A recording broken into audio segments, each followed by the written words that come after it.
The truth behind red flares, white steam clouds, thick black smoke, and prices at the pump. Thanks so much for joining us, and I'm your host, Marie Choi, and this is Common Sense, where we feature local Torrance businesses. It's amazing how many things get their start from a barrel of oil, like the gasoline you use to drive to work every day. With a little bit of common sense, we'll tell you how one local company has been providing gasoline, fuels, and other products to California and the entire world since 1929.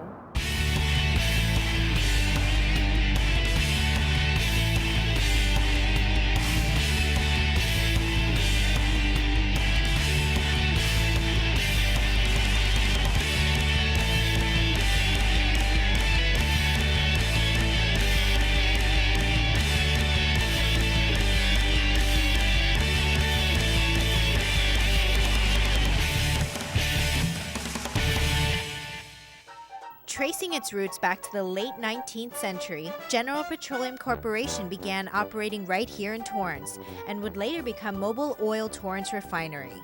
Well, it's actually an old gasoline pump, and you can see up the top you used to fill up with the number of gallons that you wanted, and then you actually gravity fed that into your car back in the 30s and 40s. So this is a real actual pump that we have here as one of the historic items of Mobil and General Petroleum. The Torrance Refinery's been here for over 75 years. It was built in 1928 and 1929, began operation in 1929, and it's operated continuously since 1929. It's gone through quite an evolution through its history. Originally built to take crude oil that had been discovered up in the San Joaquin Valley up near Bakersfield and convert that primarily into fuel for ships in the LA harbor. It was an important source of high-octane aviation fuels through World War II, as well as other fuels for the military. Was almost completely rebuilt in 1960s. Major modernization and expansion of the processing capacity, and we've continued to add to the capabilities of the refinery through the 70s, 80s, 90s, and on through 2000s. In 1998, Exxon and Mobil signed an agreement to merge and form a new company called Exxon Mobil Corporation. Today, the Torrance Refinery occupies 750 acres, employs nearly 800 people, pays more than $11 million in taxes annually to the city of Torrance, and produces over 1.8 billion gallons of gasoline per year. ExxonMobil Corporation strives to be the premier petroleum and petrochemical corporation in the world. Just like any other business, the Torrance Refinery also faces competition. Who are the major oil companies, and their familiar names that I think you would know. BP is a major competitor. Shell, ConocoPhillips, Valero, all major competitors of us. So what sets them apart from the rest? I think the quality of our people, the capabilities of our people, the dedication of our people is second to none. And I'm continuously amazed by those qualities and that pursuit of excellence by the people in the corporation. Torrance Refinery processes nearly 160,000 barrels of crude oil per day by using the most up-to-date technologies to produce the highest quality gasoline, aviation fuels, and other materials to keep California and the West on the move. Their chemical company is also a big part of their operation. ExxonMobil Chemical Company is actually the third largest chemical company in the United States. And the products we make are things that go into finished products that you'd be familiar with.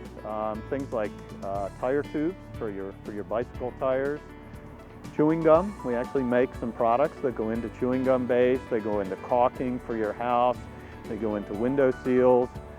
They go into a number of components in your automobile, from the cover on your dashboard to the bumpers to the hoses and the belts and the seals around your windows on your automobile.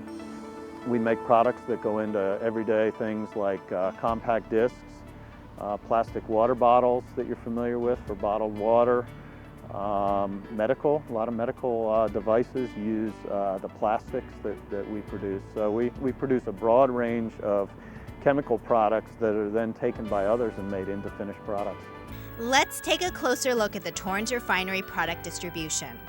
ExxonMobil's M70 pipeline, one of the country's most advanced, carries some of the heaviest crude oil in the world. More than 70% of the crude oil that enters the Torrance refinery is refined into high-quality, specially formulated low-emissions gasoline.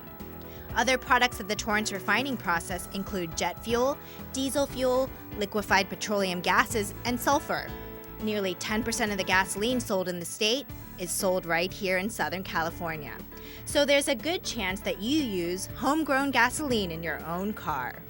It's true today's prices are higher than they have been in recent years, but when you adjust for inflation, you can see current prices remain well below historical highs. Carolyn Keith is the Public Affairs Manager for the West Region.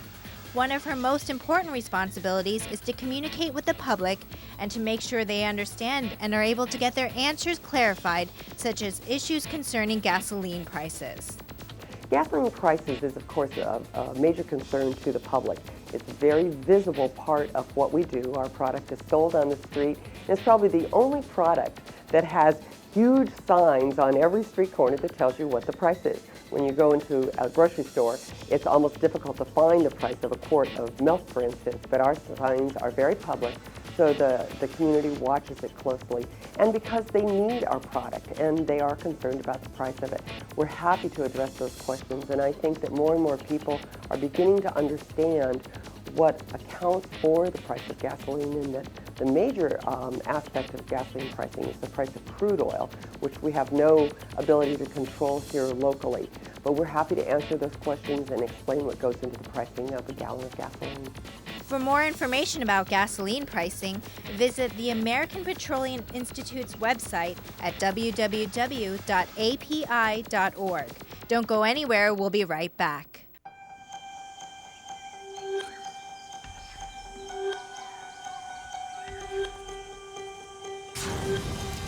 Sun exposure starting in childhood is a major cause of skin cancer.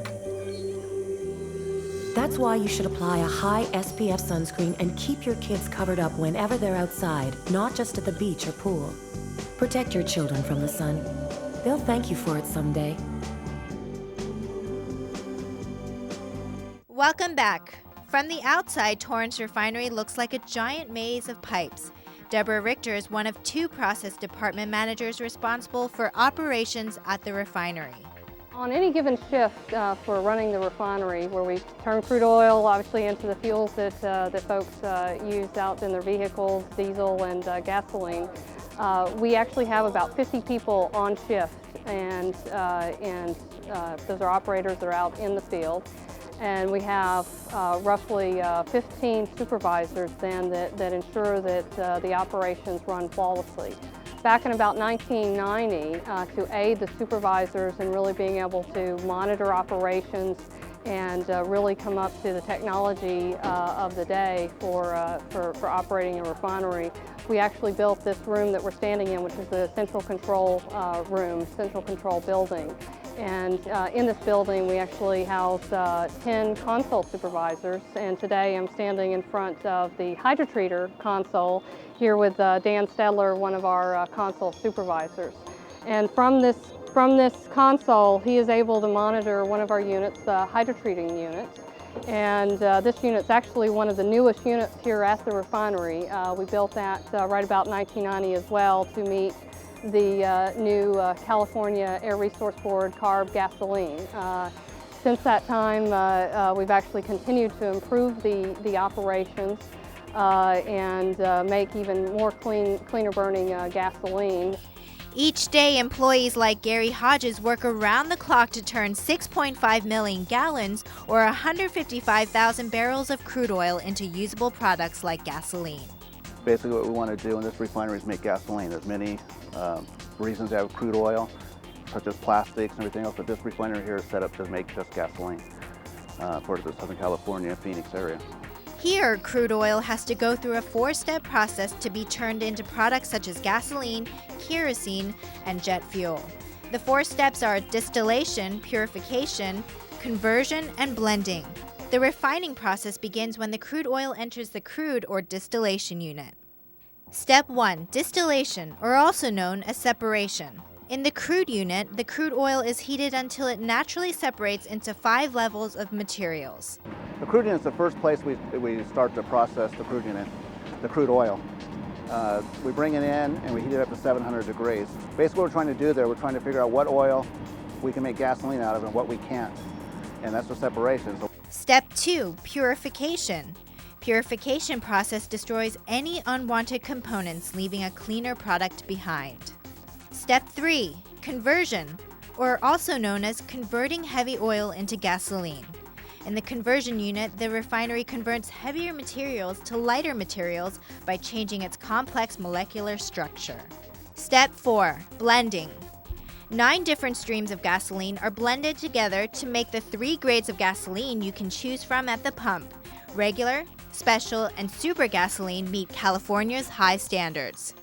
Different octanes for things, just the quality of the gasoline. We just make it, we blend all the processed gasolines through the units together to make what octane we want. And then we have, ExxonMobil has their additives for the super unleaded that we send out to the gas stations. At one time, vapors potentially harmful to the environment or to human health were simply allowed to escape into the atmosphere.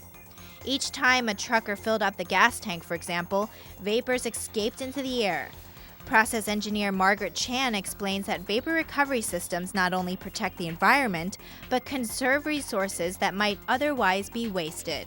The vapor recovery system is part of the environmental excellence that we try to achieve here at the refinery. Not only do we try to provide high quality gasoline for the public, we also try to meet our customers' energy demands in an environmentally responsible manner. And the way we do that, one way, is through the vapor recovery system. The refinery's vapor recovery system collects all those vapors and gases, and it combines it with other vapors and gases that are collected throughout the refinery, and it's sent to another unit, and it's called the fuel gas treater. They treat it so that it can be recovered as fuel gas, and it can be used as energy.